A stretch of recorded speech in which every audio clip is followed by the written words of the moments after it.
नमस्कार, मी तेजश्री आणि स्वागत आहे तुमचं मी एन किचनमध्ये.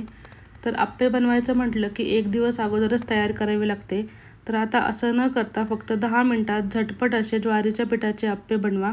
हे आप्पे वरून एकदम कुरकुरीत होतात आणि आतमध्ये एकदम सॉफ्ट होतात आणि चवीलाही अप्रतिम लागतात. तर चला तर मग आपण रेसिपीला सुरुवात करूया. तर ज्वारीच्या पिठाचे आप्पे बनवण्यासाठी इथे मी एका भांड्यामध्ये 1 कप ज्वारीचं पीठ घेतलेलं आहे. त्याचबरोबर अर्धा कप मी बारीक रवा घेतलेला आहे आणि अर्धा कपाच्याच मापाने मी दही घेतलेलं आहे. तर ह्याच्यामध्ये तुम्हाला हव्या असतील तशा भाज्याही टाकू शकता. इथे मी फक्त कोथिंबीर घातलेली आहे आणि बारीक चिरलेला कांदा घातलेला आहे.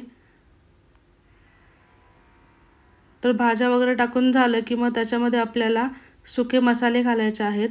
तर मी इथे एक अर्धा चमचा हळद घातली, त्याचबरोबर एक अर्धा चमचा धनेपूड घातली, अर्धा चमचा लाल मिरची पावडर घातली आणि चवीपुरतं मीठ घातलेलं आहे.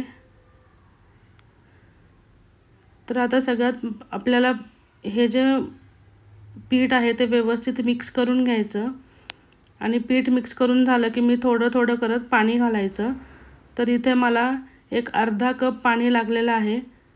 हे अशा सगळ्या गुठळ्या मोडायच्या आणि असं बॅटर बनवून घ्यायचं. तर बॅटरची कन्सिस्टन्सी जी आहे ती अशीच असायला हवी. जास्त घट्टही नको आणि जास्त पातळही नको. बॅटर तयार झालं की मग त्याच्यामध्ये आपल्याला 1 चमचा इनो घालायचा आहे. इनो ॲक्टिवेट करून घ्यायचा आणि मग बॅटर परत 1 ते 2 मिनिट हे असं मिक्स करायचं, म्हणजे व्यवस्थित फुललं जातं आणि आप्पे जे आहेत ते खुसखुशीत होतात आणि एकदम फुगलेही जातात.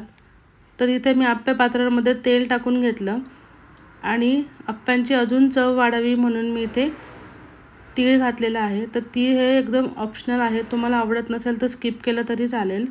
तर तीळ घालताना तेल हे कोमट असायला हवं. तेल गरम झालं आणि तीळ टाकले तर ते लगेच फुलले जातात आणि अंगावर उडू शकतं. त्याच्यामुळे ते कोमट असतानाच घालायचं. आणि मग नंतर जे बॅटर केलं होतं ते बॅटर घालून घ्यायचं. इथे मी 1 चमचाच बॅटर घातला आहे, म्हणजे आप्प्यांची साईज जी आहे ती एकदम परफेक्ट होते. जास्त मोठेही होत नाहीत, व्यवस्थित साईजमध्ये आप्पे तयार होतात. ह्याचे आप्पे सगळे बॅटर टाकून घेतलं आप्प्याचं की मग त्याच्यावरून अजून गार्निशिंगसाठी तीळ घालून घ्यायचे. 1 चिमूटभर तीळ मी प्रत्येक आप्प्यावर टाकलं आहे, म्हणजे ते चवीलाही छान लागतात आणि क्रिस्पी तीळ झाले की मग अप्रतिम चव होते. आणि नंतर मग आपल्याला ते 2 ते 3 मिनिटांसाठी झाकून ठेवायचं आणि मग पलटवून घ्यायचे.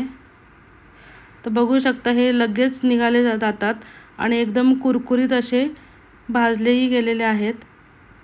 तर सगळे आप्पे असेच पलटून घ्यायचे आणि दुसरी बाजू जी आहे ती 1 ते 2 मिनिटांसाठी भाजून घ्यायची. तर बघू शकता आप्पे हे किती छान झालेले आहेत. दोन्ही साईडने एकदम लालसर असे भाजले गेलेले आहेत आणि ते एकदम कुरकुरीत असे झालेले आहेत. तर तुम्हीही करून बघा ही रेसिपी आणि मला नक्की कळवा की कशी झाली आहे ती. ज्या लोकांना डायबिटीज किंवा जे डाएट करतात ते लोकही एकदम आवडीने खाऊ शकतात. वेट लॉससाठीही चालतील. ते तुम्हीही करून बघा आणि मला कमेंट करून नक्की सांगा की कसे झाले ते. थँक्यू.